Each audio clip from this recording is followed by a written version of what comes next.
Hello, so this is my week week 2 check-in of the Artist Way.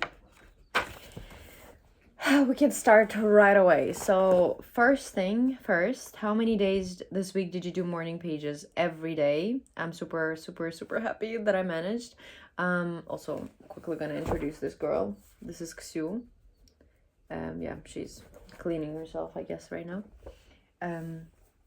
You might see her later. So how many days this week did you do your morning pages? Every day. And I also started doing an evening page because I realized that sometimes when I'm doing my morning pages, I am writing about things that have she really be scratching herself intensely, I guess. Are you okay? Xiu, are you okay? Musha. Are you okay? Okay. Calm little baby. We're hoping 7. Remember, yeah, I did 7 morning pages. And I also realized that I would like to use a smaller journal, so I got myself an A6 journal, so it's easier for me to write because I have a really small writing. And yeah, so far it has been working much better because I don't feel it's not as hard anymore to fill the pages as it was when I had a bigger journal. And I also implemented an evening page because morning pages felt overwhelming sometimes. If something would happen like the night before that would like distress me, I would have like really bad sleep, and then I would write for like 3-4 pages about how distressed I slept or what happened last night, and it was kind of starting my day on a little bit of a weird note and not a good note. And it was okay. I mean, it was good that it was out because then I would snap out of my brain faster, but at the same time, I don't know if you can hear it, but like it's probably neighbors here, I guess.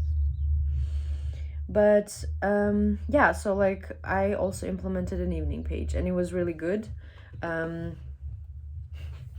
And it was really good because then I would kind of like wrap up a day and write something down that I wanted to get off my chest, and then start like the morning with a little bit of more fresh energy. And also my sleep got a little bit better once I wrote an evening page. So not 3 pages, but 1. And for the morning pages, I still do 3. And I changed my journal, so I have an A6 journal now. And before I had like a, what's that size? Like an A3 or something. Da da da da la la la. What were you surprised to find yourself writing about? I was writing a lot about love.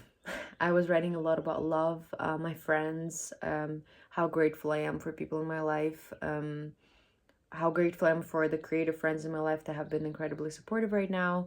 Like, I was really just feeling really grateful and realized that like I do have people in my life that I can reflect with, that want to hear what I have to say and don't ask me why and but say, how are you gonna do it? I want to support you.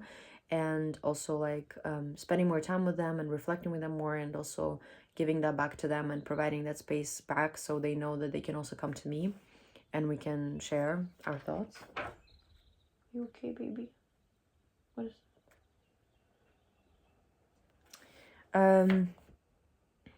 yeah. And my self-scan overall, also like mood-wise, was pretty positive. Like I think since I started doing morning pages and evening page now as well, I think I feel much better because I also feel like all the like really negative stuff is not on pages anymore. And lately it's been actually a little bit more positive. Like I always spent like maybe like a page writing about distresses I currently feel, but then I get into this like gratitude mode for my friends and like this loving energy. So I really love journaling lately. It's been actually super good for me. And then did you do your artist day this week? Yes, I did. It was super fun. I I guess I wasn't as creative with my date, but I went to the cinema by myself and I watched Flow, and it was super fun, and I was also the only person in the cinema, so it was really nice. And the person who was working at the cinema was super excited to like see me go on like this little adventure by myself. And she also was like, oh my god, you're gonna be alone, this is so cool, like, ah, it's just for you, yeah, you are the only one, sit where you want. Like, she was so excited for me, and I was so excited to be there on my own. And it was really like not just it wasn't just a date with myself, but it was really like just by myself, like literally. And I had a really good time. It was really nice. And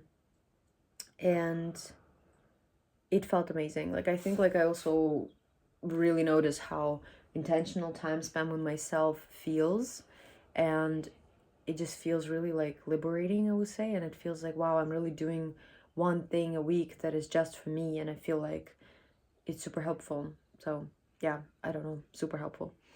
Were there any other issues this week that you would consider significant for your recovery? Yeah, actually, like there's like this one exercise that you were supposed to write down. Where was it? The exercise 2, like task 2. The draw a circle. Inside that circle, place topics you need to protect, place the names of those you find to be supportive, and then and then draw another circle and basically place the names of people that you probably don't want to share things at the moment, or things like activities or something. And I realized that, like, yeah, I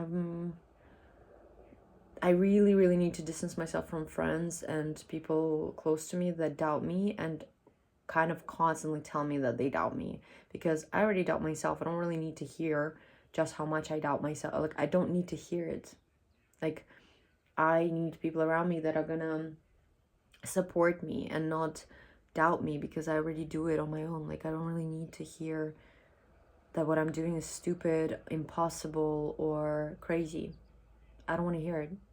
And I think that's been significant, because once I realized, like, once I wrote the names on this outer circle down, I was like, yeah, I'm gonna distance myself right now, and I think it's good for me. And not even as a friend, like, I'm happy to be there as a friend, but like, just not share my creative ideas anymore with people that are gonna make me doubt myself, but instead share my ideas with people that I know are gonna be excited for me and are gonna join my creative, like, endeavors. And actually, it was amazing, because now that I have a few people in this like inner circle, she wants cuddles, that I have a few people in like that inner circle that I know are always excited for me and always happy to bounce off ideas also about their creative projects. I feel much more like, I feel like I centered. I've centered, and I feel really good. And I also actually end up doing projects so much more willingly, and I have so much more motivation, because I know that there's someone hyping me up. And yeah, I can hype myself up too, but not to share with people that doubt me, and share with people instead that are going to share with me, and also jump on that train of excitement for a project and even help me with some things, is amazing. And yeah, like, now I actually have some people like this. And also, like, 2 of my friends got the book The Artist's Way. Another friend of mine is also like doing another project, and I also did a project with another friend of mine during this entire week, like, very spontaneous. And I think that has been amazing, because I also realized that once you share with people that want to see you thrive and are currently in their creative recovery and are excited for you and are not feeling like they're in some competition with you, you're gonna thrive too. Because in the end, I don't see it as a competition. I am not competing with any of my friends. I think that when we grow, and once they grow, I grow too. If my friends are going somewhere, then I'm also going somewhere, and that's exciting. And I want them to feel supported, and I want them to, for me, it's like, I don't know, like, when I notice myself being a bit jealous, I'm like, wow, actually, instead of jealousy, I could create instead, I can allow myself to create as well. So it's like, every time I notice this jealousy within, I know that I need to say, no, I'm supporting you, I'm hyping you up, you are great, we're gonna do it how can I help? Essentially this, instead of they're doing something that I couldn't allow myself to do ever. No, I allow and I help, and then once my friends grow, I grow too. And this realization was really good for me, because right now that's what I'm doing. So I think this is like a thing that I've noticed, and I'm super happy about. Yeah. But yeah, I'm going into week 3 now, and week 3 is recovering a sense of power. So this week may find you dealing with unaccustomed bursts of energy and spark peaks of anger, joy, and grief. You are coming into your power as the illusory hold of your previously accepted limits is shaken. You will be asked to consciously experiment with spiritual open-mindedness. Mindedness. Yeah, sometimes I don't know. But yeah, anyway, I'm excited. I think it's gonna be fun. I really wanna, like, I was excited to go into week 3, because I was like, okay, while I still have the motivation, I really wanna like keep this roll going and keep doing this book. And I mean, I've committed. I hope I'm not gonna drop it, but like, so far it's great. I'm excited for week 3. I'm a bit worried that I have too little time this week with all the things that are going on in my life right now to do an artist date, but I've already tried to like make no plans on one day, just so I can try to invest that day into, or at least a part of that day, not just into work, but like also into going on a date. So yeah, I hope it works. Anyway, so week 2 is done, week 3 is starting, and I'm excited. Yeah.